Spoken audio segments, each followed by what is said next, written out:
Well, let's turn to the book of Romans, Romans 9,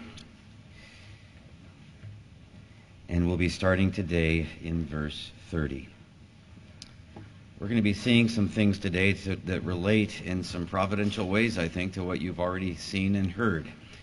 We're going to see that the way we stand up for Jesus fundamentally is just to look up to Jesus, and it all flows out of that. We're going to see that the secret of deliverance from sin, and Melissa, you'll have to tell John that he chose a very good illustration of our message for today. The secret of deliverance from sin is simply to look to Jesus, and it all flows out of that.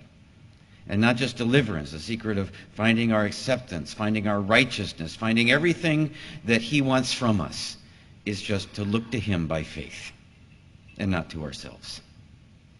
That's the heart of our passage for today. We're going to look today, really, in a lot of ways, at the tyranny of the self-made identity where we try to do it all ourselves, as I've titled this message, the tyranny of the self-made identity, otherwise known as works righteousness, where you feel like who you are stands or falls on what you do, on your grades in school, or being good at sports, or on your position at church, or on saying the right things, or on pleasing the right people so they'll like you, or on climbing the corporate ladder.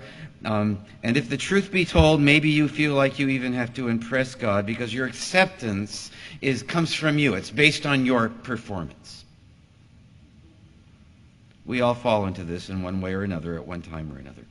We're going to see today that the self-made identity is a tyranny compared to the liberty of just looking to Jesus.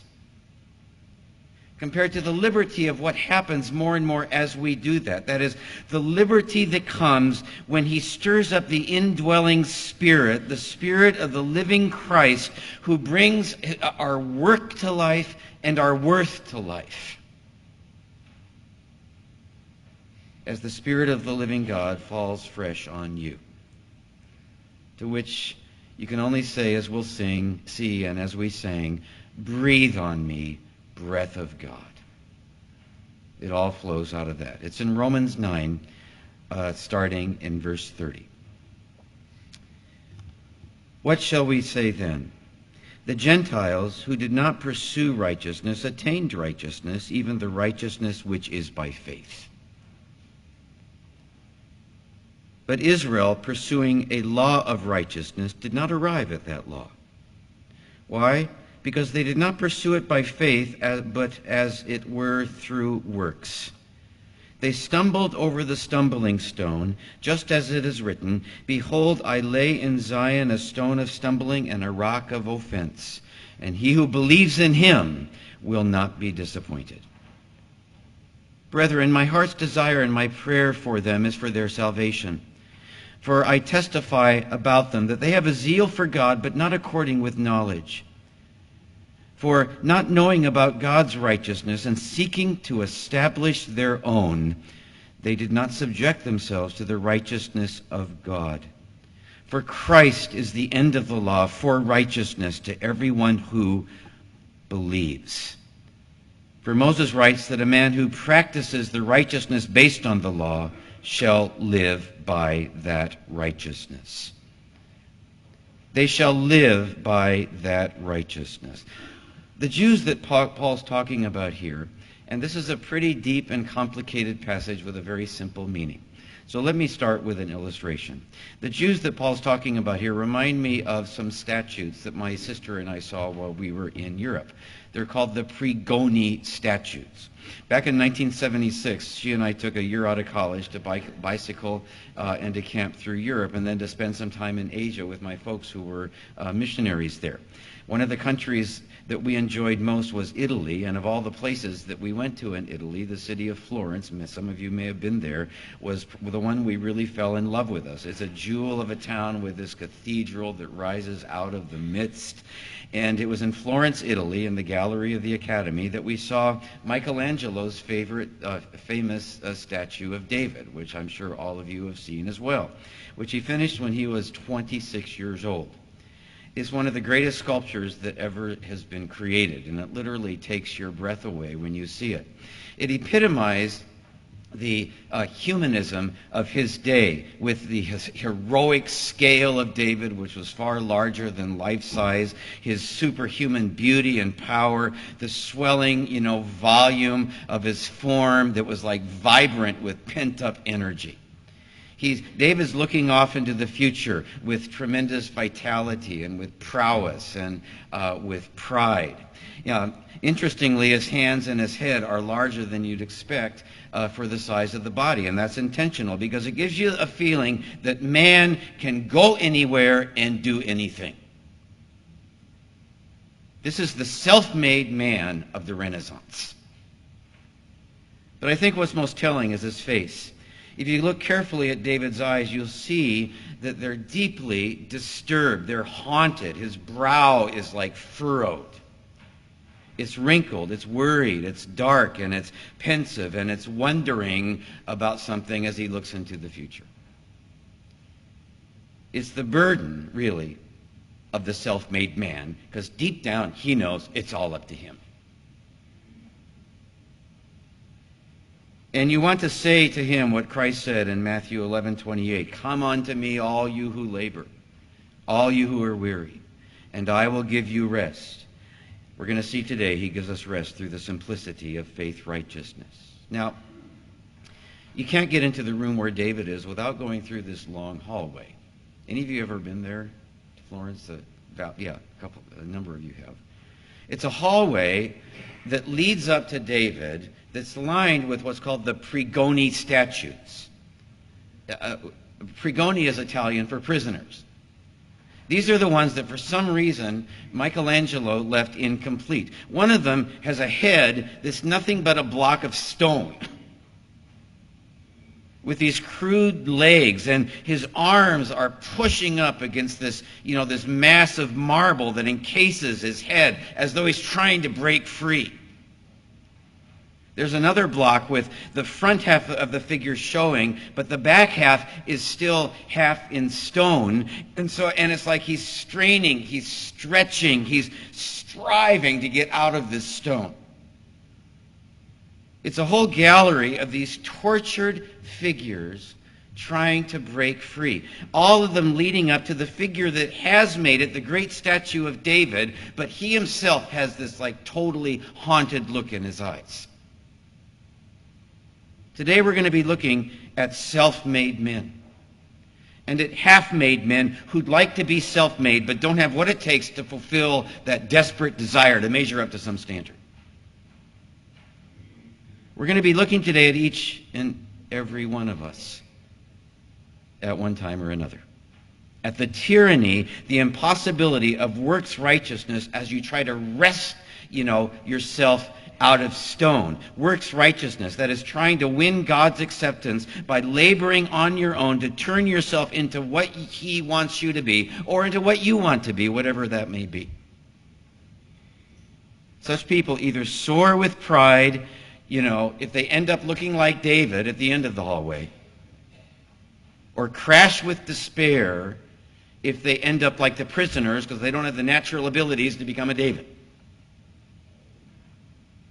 But in either case, they're still stone. They're just statues that aren't really living or fully alive. Because only God can bring your work and your worth to life. Doesn't matter how long or how hard you labor. Only he can do it. To which we can only say, as we sang, "Breathe on me, breath of God." Again, Romans 9, let's unpack it a bit, starting in verse 30. What shall we say then? The Gentiles who did not pursue righteousness attained righteousness, even the righteousness which is by faith. But Israel, pursuing a law of righteousness, did not arrive at that law. Why? Because they did not pursue it by faith, but as though it were by works. They stumbled over the stumbling stone, just as it is written, "Behold, I lay in Zion a stone of stumbling and a rock of offense that pulverizes us so that he can then do something with us. And he who believes in him will not be disappointed. You might say that the Gentiles were the pregoni. They were the prisoners of their day. And then something happened and they came to life. The Jews, on the other hand, were the spiritual Davids. But they stayed hard as stone, so they completely missed it.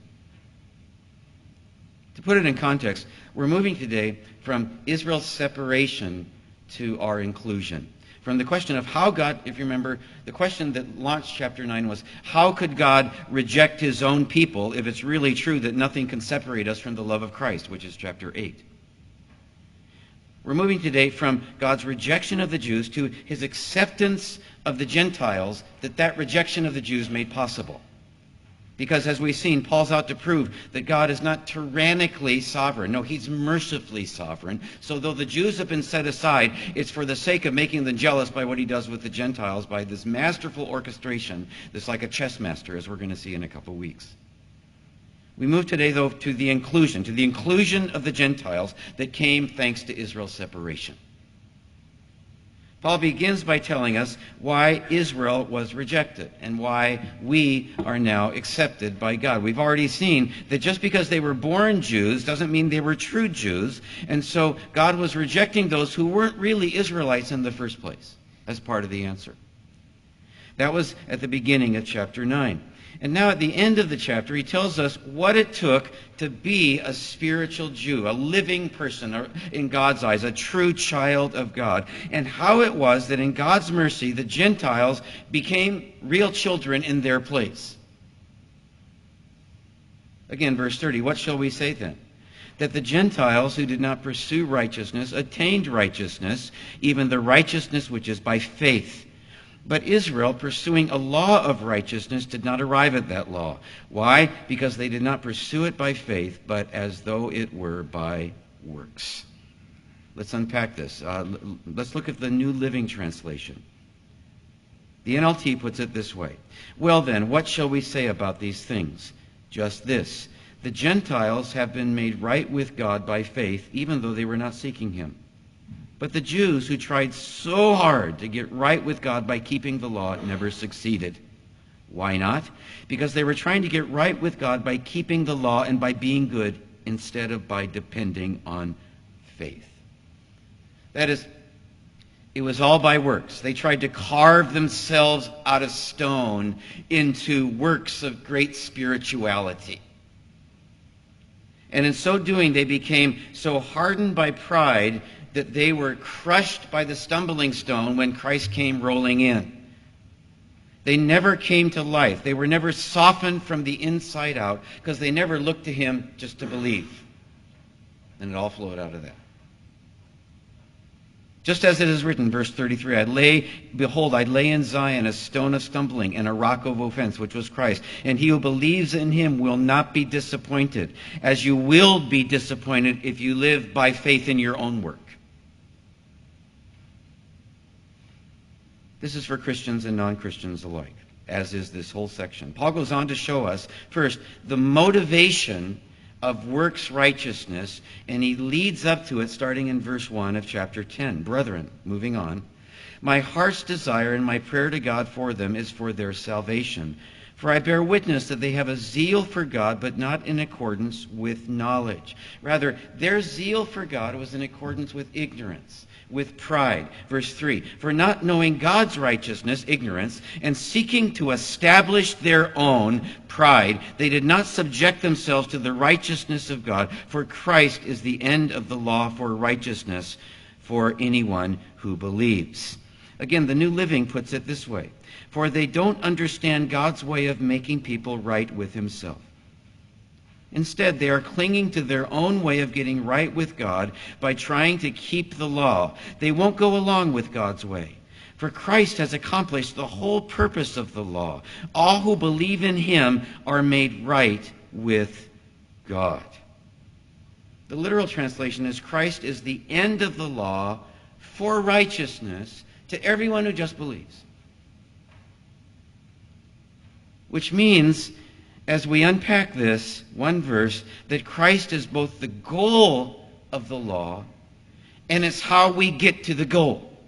He's both. the goal of the law, and how we get there. He's the very picture of it. He's the very picture of what we're to become, and he's the very power by which we become it. Because when we believe in him, he breathes on us, like he breathed on the disciples in John 18, as the sign of what would happen after the resurrection. He breathed on them and said, receive the Holy Spirit when he comes. When he comes to live in us, to fulfill his law through us. For the Jews, it was all external. For us, it's supposed to be internal. They were, you might say, hammering away, chipping away at themselves from the outside in to attain to this external pattern, subjecting themselves to the righteousness of the law. But no matter how good they ended up looking, they were still hard as rock on the inside, cold as ice. They were dead as stone. We, on the other hand, are to subject ourselves to the righteousness of God. And to do that, we do that by faith as we let him work from the inside out. He's the end, the goal, the way we get there. As we rely on his work through our work, he becomes our righteousness. And when we do that, when we come to him as the living stone, 1 Peter 2:5, we also then turn from statutes into real people. We become living stones. Again, verse 30. What shall we say then? That the Gentiles who did not pursue righteousness attained righteousness, even the righteousness which is by faith? But Israel, pursuing the law of righteousness, did not arrive at that law. Why? Because they did not pursue it by faith, but as it were, and here's the bottom line, by works. Faith, not works. So let's get the cookies on the lowest shelf before we move on. How do you do that? How do you apply that? How do you rely on his work through your work? How do you live by faith, not works? Well, it's simple. It's just like when you first believed. You turn to him and you call on him. We're sanctified in the same way that we're saved, by simple faith. When we're wrapped up in sin, we turn unto him and say, save me, Lord, from the power of sin. Just like we turned on him and said, save me from the penalty of sin. You turn unto him and you call on him. What does that look like? You say things like F.R. Havergal did. Some of you have heard this. You just say, live out thy life within me, O Jesus, King of Kings. I can't do it. Be thou thyself the answer to all my questionings. Live out thy life within me, and all things have thy way. I, the transparent medium, thy glory to display. The temple has been yielded and has turned from sin. Let thy Shekinah glory now flash forth from within. And all the earth keep silence, this body henceforth be thy humble, docile servant, moved only as by thee. My members held every moment subject to thy call, ready to have thee use them or not be used at all, held without restless longing or strain or stress or fret, or chafing at thy dealings or thoughts of vain regret. Bottom line, be restful, calm, and pliant, from bend or bias free, permitting thee to settle where thou hast use of me. Live out thy life within me, O Jesus, King of Kings. Be thou thyself the answer to all my questionings. That's living by faith, not works. That may sound a little flowery to you if you're not into poetry. It doesn't. Not everyone will relate to it. How do you do that? Well, it's like another woman wrote. This is a little bit more concrete. Lilas Trotter. She was the great missionary to North Africa. She wrote a wonderful book of meditations called A Flower in the Desert. How do you become a flower in the desert? This meditation is called Sails to the Wind. It's the same idea, different image. I am seeing more and more that we begin to learn what it is to walk by faith when we learn to spread out all that is against us. All our physical weakness, loss of mental power, spiritual inability, all that is against us inwardly and outwardly, as sails to the wind. and expect them to be vehicles for the power of Christ to rest on us. It is so simple and self-evident, but so long in the learning, the righteousness, the acceptance, the fullness that comes by faith, not works, as we spread ourselves out before him as sails to the wind. Jesus, help me. To pursue him is to be empowered by him, by faith, not works. Is to say, Jesus, help me. Breathe on me, breath of God. Through all my emptiness, be full. And he will answer that prayer. We're going to cycle back to this again in different ways, both through Scripture and other illustrations over the next 2 weeks as we look at the simplicity of faith righteousness. And we'll see how it happens, and we'll look again at how practically to do it. But for now, this week, to tee it up, to want to do it, and to keep on doing these kinds of things by faith and not by our own work, which is our instinct. We need to be inoculated against doing it on our own by remembering the tyranny of works righteousness, which is Paul's point here. Beginning again with the motivation of works righteousness, back to verse 3. For not knowing God's righteousness and seeking to establish their own, they did not subject themselves to the righteousness of God, seeking to establish a righteousness of their own. Clearly, the motivation of works righteousness is pride. The pride of the self-made man who's accomplished something of his own, on his own, and who postures and poses for all the world to see. Like David.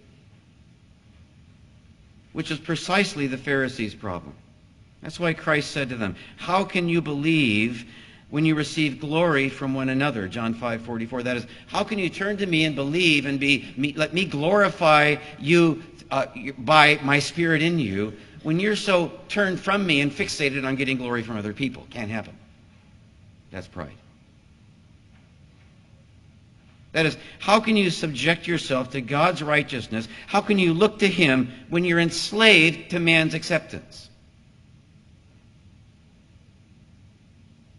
This is what keeps us from the simplicity of faith, righteousness, and acceptance, and deliverance, and all the rest. At least it's one thing that does. How can you subject yourselves to God doing anything through you when you're so subjected to the praise that comes through what you're doing? How can you turn to him if you're so wrapped up in yourself? Ever struggle with that? I sure do. How can you live for him if you're living for others? Clinging to your own way of trying to get right with God by trying to keep the law for the glory of man. Paul first comes in with the truth of Christ and pulverizes us for our good here, so that we can turn to him in the simplicity of faith righteousness. Of course, in many ways, we're no different than the Jews, and it's what gets us into bondage. At one time or another, in one way or another, we want people to think that it's us. And that's pride. In theory, we give him credit, but in practice, truth be told, we're kind of basking in the credit. And we endeavor to shine for others. Truth be told, it all revolves around us through the gravity of the flesh that's pride. More than we know, we're like black holes that instinctively absorb all the glory, so the glory of God doesn't shine resplendently through us.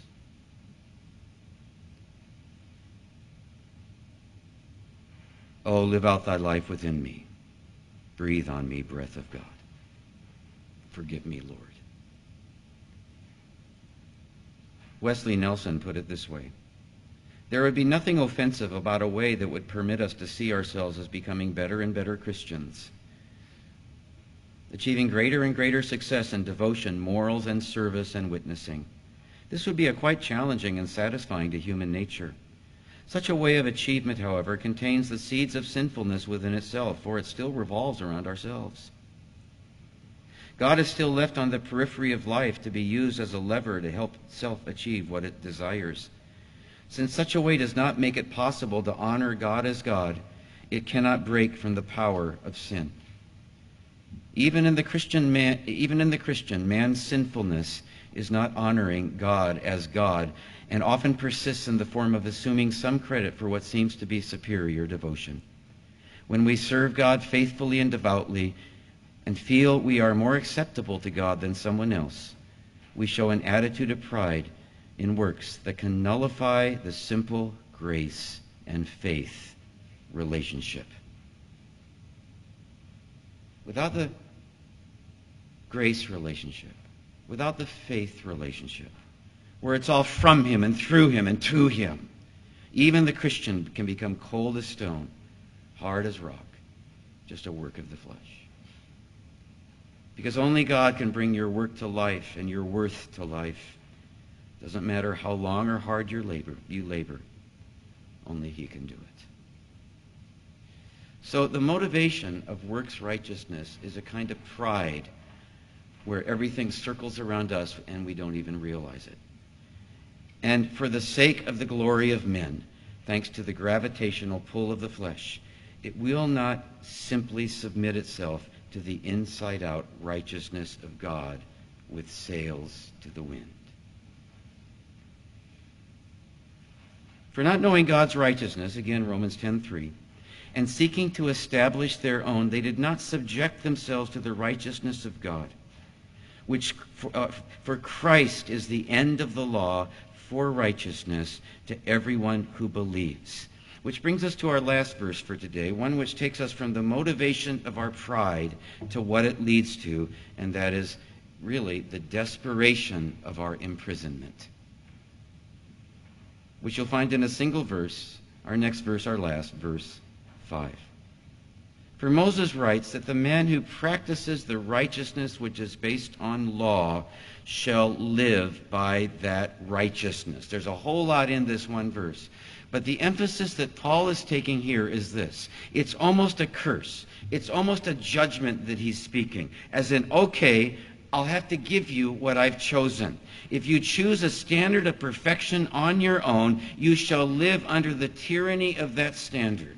It's the tyranny of works righteousness that he's talking about. He's saying, if you think you're going to find acceptance, deliverance, all the rest by the law, by what you do, it's by keeping the law that you must be try to be accepted. And good luck. The righteousness based on the law takes the law as the external standard, as the specifications for the sculpture that we're supposed to become, and then uses it as the pattern to chip away at your life on your own to come into some kind of conformance. Rather than allowing the master himself, whose perfection the law is ultimately describing, to flesh it out from the heart, even as you seek to follow the pattern hand in glove with him. What he's saying is this. In the law, you've got the specifications for the masterpiece. But the problem is that you're not the master. Christ is the master, and Christ is the masterpiece, and the master behind the masterpiece is in you to turn you into the masterpiece too. As by faith, you just turn to him and put your empty sails to the wind. But if you insist on going it alone, Paul's saying, you'll have to live by that standard rather than living by the master. You have to be the Michelangelo in your own life, trying to create this resplendence of righteousness through the opaqueness and the deadness of hard stone. For Moses writes that the man who practices the righteousness which is by faith shall live by that righteousness. Paul's talking about an impossible standard of what it means to be good. Because with works righteousness, with performance-based acceptance, nothing you do is ever enough. Pride is never satisfied. And insecurity and inferiority are like these bottomless pits that you'll never fill by anything that you do. Nothing you do will ever be enough. And you see this with the Jews. For them, living by the law meant to begin with, living by a strict obedience to 681 provisions of the Old Testament law code. And then, literally, tens of thousands of other traditions grew out of that. There were over 500 laws, for instance, based on the single command that you're supposed to rest on the Sabbath. And it all became this grievous burden imposed by the scribes and Pharisees. And what Christ saw as he looked out over Israel, he saw people under the yoke of law, under the tyranny of an external standard of perfection, the righteousness of the law. He saw these spiritual Davids posturing and posing in the temple who were full of themselves but not full of life. And he saw all these poor prisoners that you pass by to get to the temple with blocks for heads, and half-formed bodies who couldn't possibly attain to the righteousness of the scribes and Pharisees because they had to make a living. And in any case, they were all dead too. And I can't help but think that that's what many churches look like as well. Because we just fall back into that pattern. Are you so foolish, Paul said to the Galatians, having begun in the Spirit when you were saved, are you now being perfected in the flesh, perfected by your own efforts alone, rather than in the Spirit working through you? Is your life devoid of the Spirit?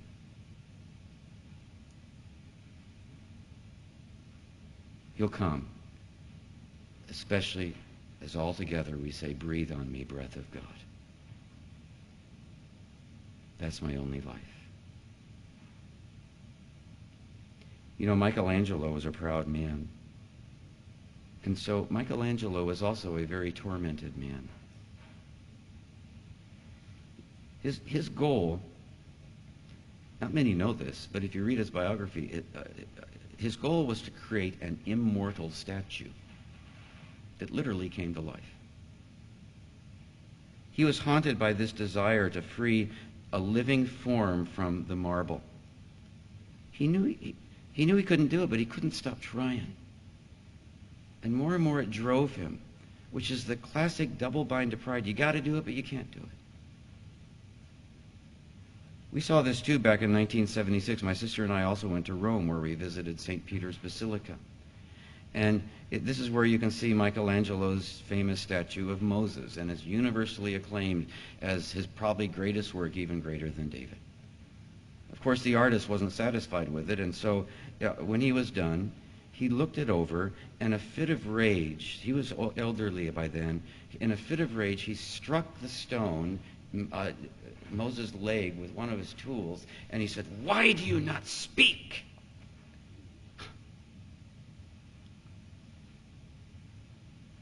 Ever felt that way about your life? To this day, there's a long, narrow gouge on the left knee of his masterpiece. Why do you not speak? Pursuing a law of righteousness, they did not arrive at that law, far from it. So, how do you arrive at it? The stone which the builders rejected begins by pulverizing us. He's got to. By breaking down our pride. By bringing us to our knees. By emptying us. By reaming us out in his severe mercy. And in a lot of ways, he's done that here at First Congregational Church over these last 2 years in some very painful ways. And he's done it in each of your lives in other ways. And he's done it in my life too. There needs to be some real desperation before we'll really set our sails to the wind.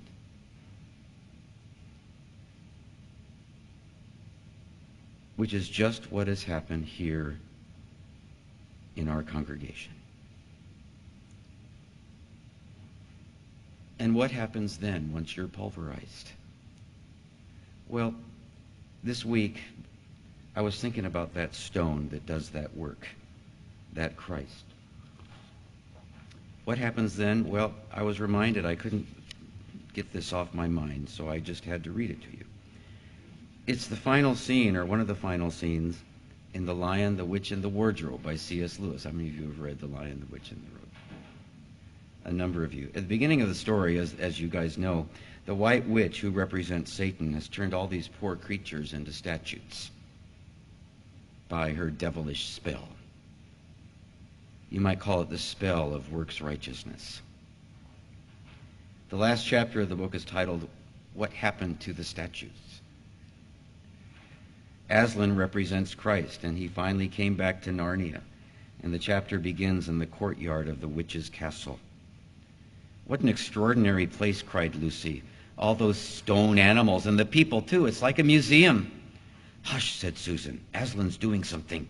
He was indeed. He had bounded up to the stone lion and breathed on him. Then, without waiting a moment, he whisked around, almost as if he had been a cat chasing its tail, and breathed also on the stone dwarf. Then he pounced on the stone dryad, which stood beyond the dwarf, turned rapidly aside to deal with a stone rabbit on his right, and rushed on to the two centaurs. But at that moment, Lucy said, "Oh, Susan, look at the lion."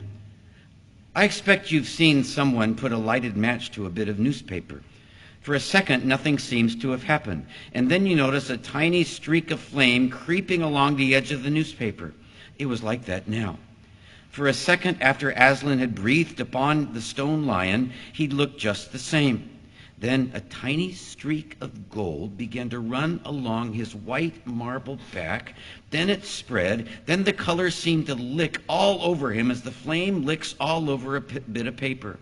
Then, while his hindquarters were still obviously stone, the lion shook his mane, and all heavy stone folds rippled into living hair. Then he opened his great red mouth, warm and moist, and gave a prodigious yawn. And now his hind legs had come to life, and he lifted one of them and scratched himself. Then, having caught sight of Aslan, he went bounding after him and frisking round him, whimpering with delight and jumping up to lick his face. Of course, the children's eyes turned to follow the lion, but soon what they saw was so wonderful that they soon forgot about him. Everywhere the statues were coming to life. The courtyard looked no longer like a museum. It looked more like a zoo. Creatures were running after Aslan and dancing round him till he was almost hidden in the crowd. Instead of all that deadly white, the courtyard was now a blaze of colors.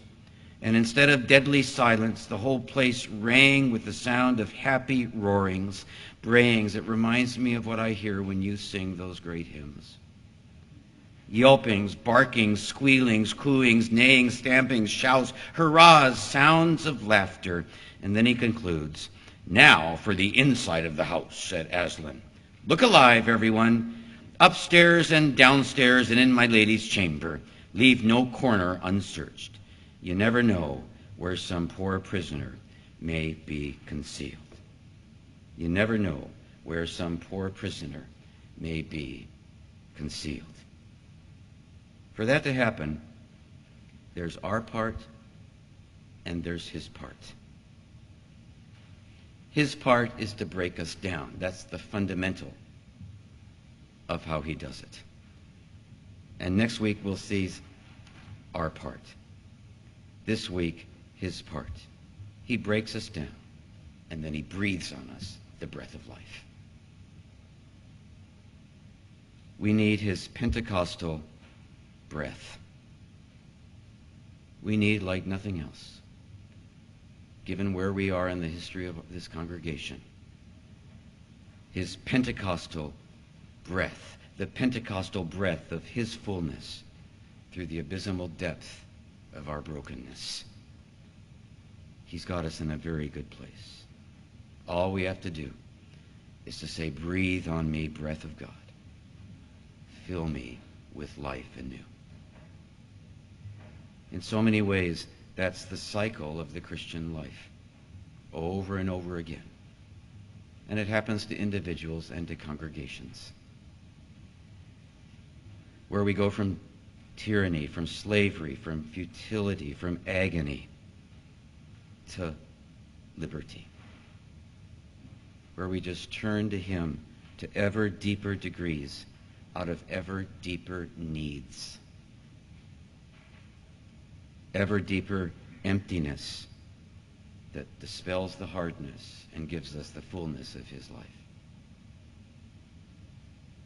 And when we do it all together, there's a synergy and a power that he does answer, and that he is answering among us.